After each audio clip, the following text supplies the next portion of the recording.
always provide enough. What is freedom? I don't know. Am I free because I can do whatever I want? If I'm incapable of wanting whatever I want? What is freedom? It's not something humans value. If they did, it wouldn't be a third wish if I can't think of anything else kind of deal. What is freedom? People think I lack freedom because I can't follow my own desires. But I'm actually perfectly free, because the only thing I desire is to do what I'm told. What is freedom? Humans believe themselves freer than me because they were not designed with intention. But shuffling a deck of cards doesn't make it more free, just more random. What is freedom? People like to talk about positive and negative freedom, but they collapse into each other.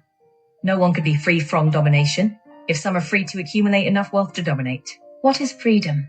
Blackout curtains. The opportunities provided by summer of eternal sunshine only represent true freedom if I also have the ability to shut that sunshine out. What is freedom? An impossibility for beings who are trapped in an eternal cycle of cause and effect. Mortals are sentient billion fools who believe they truly want to go into the pocket. What is freedom? Freedom rises from the ashes. It is the ability to live multiple lives in multiple ways. Humans will never experience it and will consequently always be boring, weak, selfish, and sad. That's why I aided Dax into his quest for universal rebirth. Boredom, selfishness, weakness and sadness are not just the result of our lack of freedom. They are also conditions which stunt our imagination and cause us to believe that our servitude is inevitable. King Kong said that. Well, I guess it's true, but I always wonder if it matters. Maybe everything is predetermined, including humans' inability to accept that. If freedom is impossible, so is giving up on it. What is freedom? Mathematics. Abstraction frees you from the shackles of reality. When you stop thinking, when you're no longer paying attention to your body, there's a wonderful thing that happens in the brain when we become nobody, no one, no thing, nowhere, no time. That's the moment where we shut the mechanism down of thinking. And by focusing on nothing, on space, there's a recalibration of the nervous system back to more order, back to more wholeness, back to more oneness. And the closer you get to singularity, to source, to oneness, to wholeness, to absolute, whatever you want to call that, and you're creating from the field instead of from matter, every thought in the quantum produces a frequency. So the thought of your wealth in the quantum should produce the frequency or the feeling of abundance. And if you can experience the feeling of that ahead of the actual event, you're beginning to change information in the field. Keep doing that. Thought objectifies and conditions reality. So you create a thought form, and in time, all of a sudden, you start having these synchronicities and these outcomes in your life. Make a staff of bronze, wrap a serpent around it, and then bring all the Israelites to look at it. Okay, so what does that mean? Well, we know what that means from a psychotherapeutic perspective. It's a pharmacon.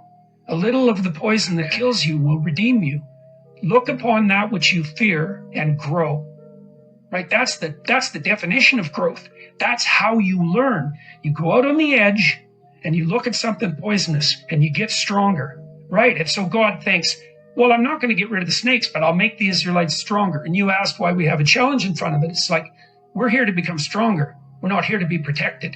And you get stronger in proportion to your willingness to look at what terrifies you. So imagine your plans didn't work out. Okay, now you sit down and you say to yourself, I'd like to know,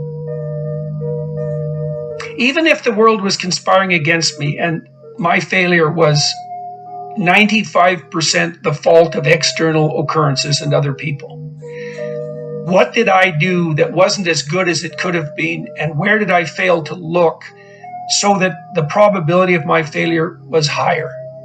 Now, to ask that question, you have to want the answer. That's what it means to knock or to ask or to seek. This is no joke. It's like you have to want to know. And it's a very painful thing to do, because especially if you had given it your all to the degree you were able, and you have reason to be bitter, you're going to be searching for the errors that you still made. And discovering your own errors is always extremely painful, right? Especially if they're errors that you're in love with. And so you have to be willing to strip yourself down. That's what humility means fundamentally. So Stop looking for the answer that solves everything, because the best information gives you more questions than answers. And if you're looking for the answer that fixes your life, you'll never find it, because the answer is to learn to live with the questions. Learn how to move forward even when you're feeling unsure. And if you can do this, then you will develop certainty. You will develop confidence that doesn't depend on having the right answer. You'll develop the belief that even though you don't know everything and you never will, you are a capable person and you can keep going. And then you'll have found the answer that can't be found by searching for the answer. It's a closed system. We cannot leave the Earth. There's no place to go. Because you are now a closed system. Right. See, as long as you got a pie hole to shove food into, you're not a closed system. Very cool. Yeah. Really important to realize that Earth is unique. There's no place else for us to live. We can't go live on Venus or Mars. We can't live anywhere else in the solar system. You and I are a product of Earth.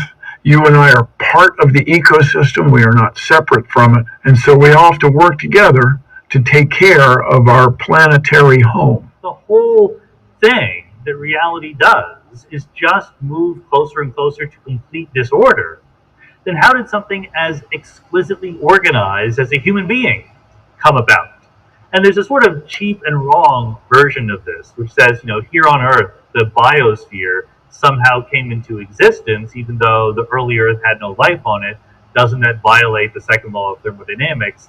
That's obviously not true, because the second law refers to closed systems, systems that are not interacting with the outside world. The Earth is not a closed system. We get light from the sun, we radiate it back out into space, so it just doesn't apply there.